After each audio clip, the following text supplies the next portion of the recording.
एक लंबे समय पहले एक गांव में चंद्रैया और शकुंतला नामक पति पत्नी रहते थे। वो दोनों लालची स्वभाव के थे।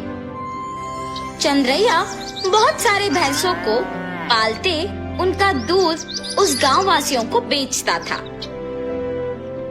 उस सारे गांव में सिर्फ चंद्रैया दूध बेचता था और वो दूध में बहुत सारा पानी मिलाकर बेचता था।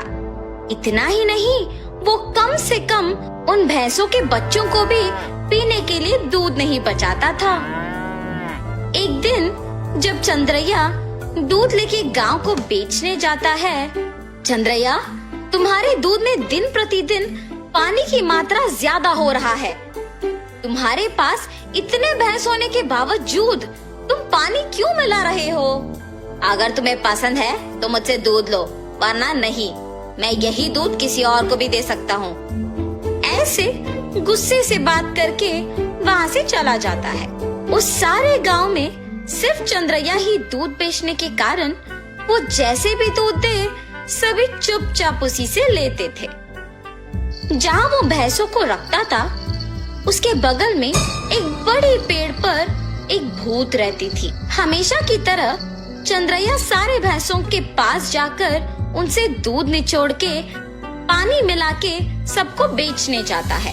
हर रोज ये लालच के कारण इतना दूध निचोड़ता है कि हमारे खुद के बच्चों को पिलाने के लिए कुछ नहीं है। इतना ही नहीं, हम हर रोज देखते हैं कि वो दूध में पानी मिलाता है। हम बचपन से उसी के पास बड़े हुए हैं, इसलिए हम कुछ नहीं कर पा रहे हैं, लेकिन हमें उसे एक सबक सिखाना ही होगा। ऐसे आपस में बात करते रहते हैं। जब वहाँ की भूत उनकी बातें सुनकर सोचती है, हर रोज इन भैंसों की दुखी बातें मैं नहीं सुन पा रही हूँ, और इतना ही नहीं, इस आदमी के दूध में पानी मिलाने के कारण गांव वाले भी दुखी हो रहे हैं। इन भैंसों की सहायता से ही इस आदमी को सुधारना होगा। ऐसे सोचकर वो भूत उन भैंसों के पास आती है। तब मैंने तुम सब की बातें सुनी है। अगर तुम लोग मेरी बात सुनोगे तो तुम्हारे मालिक को सुधार सकते हैं। कौन हो तुम? तुम हमारी बातें सुन सकती हो? मैं एक भूत हूँ, इसी पेड़ पे रहती हूँ। मैं हर रोज तुम्हारी बातें सुनते रहती हूँ। हम तुम्हारी बात सुनेंगे, मगर वादा करो कि तुम हमारे मालिक को कुछ नहीं करोगी, सिर्फ उन्हें एक सबक सिखाओ, बस। ठीक है, तुम्हारे मर्जी के अनुसार उन्हें कुछ नहीं करूंगी। ऐसे कह के हमेशा की तरह चंद्रैया उनसे दूध निचोड़ने जाता है। जब वो निचोड़ने लगता है, तब वो भैंस उसे जोर से लात मारती है। बाप रे शकुंतला, मेरा पीठ टूट गया। ऐसे जोर से चिल्लाने पर शकुंतला अपने पति के पास आती है। अरे रे, क्या हुआ? आप गिर कैसे गए? उस भैंस को आज कुछ हुआ है। जब मैं दूध निचोड़ने गया तो उसने मुझे जोर से लात मारा। आप रुकिए, मैं भी जरा देखूं कि ये भैंस दूध कैसे नहीं देगी। ऐसे कह के शकुंतला उस भैंस से दूध निचोड़ने की कोशिश करती है, और उस भैंस ने शकुंतला को भी उसके पति के ही तरह जोर से लात मारती है। तुरंत उनके बच्चे ही सारे दूध पी जाना देख पति पत्नी कुछ नहीं कर पाते हैं, सिवाय उनको देखना। अरे रे, सारा दूध सिर्फ ये बच्चे पी रहे हैं, कुछ तो कीजिए। आज के लिए हम कुछ नहीं कर सकते हैं, शाम को वापस आएंगे दूध निचोड़ने। ये फैसला करके वहाँ से चले जाते हैं। शाम को जब दोनों वापस दूध निचोड़ने जाते हैं, तो सुबह की ही तरह वो भैंस उन दोनों को लात मारती है।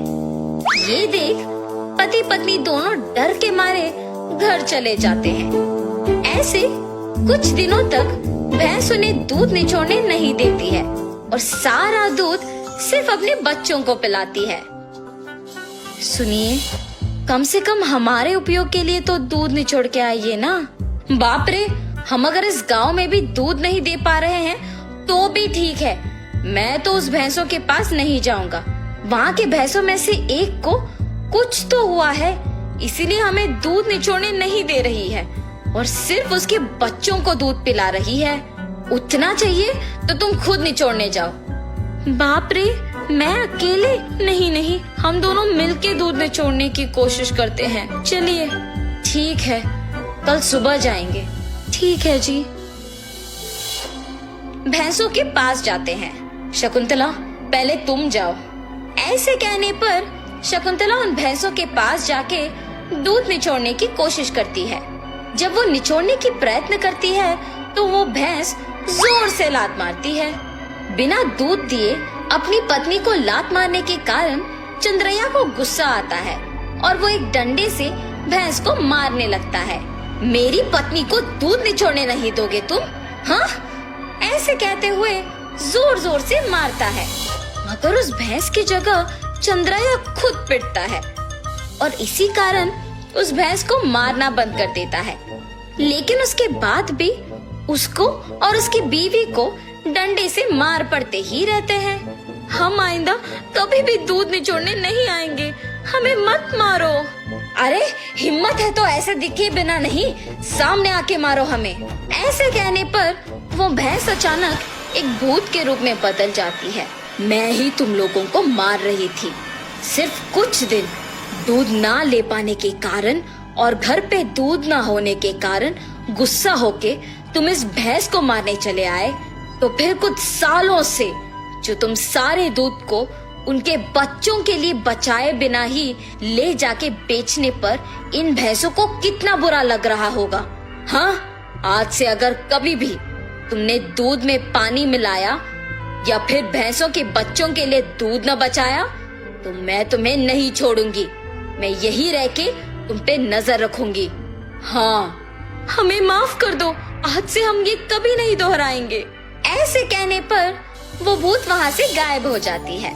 तब से उस भूत के डर से चंद्रैया और शकुंतला भैंसों के बच्चों के लिए कुछ दूध को बचा के बाकी को निचोड़ के उसमें पानी मिलाना बंद करके बेचते हैं। भैंस भी उनके मालिक के सुधारने के पीछे उस भूत के ही हाथ रहने का सच जान के बहुत खुश होते हैं। गांव वाले सारे चंद्रैया को अच्छा गुणवत्ता वाले दूध देते हुए देख खुश होते हैं कि उसमें बदलाव भी आया है।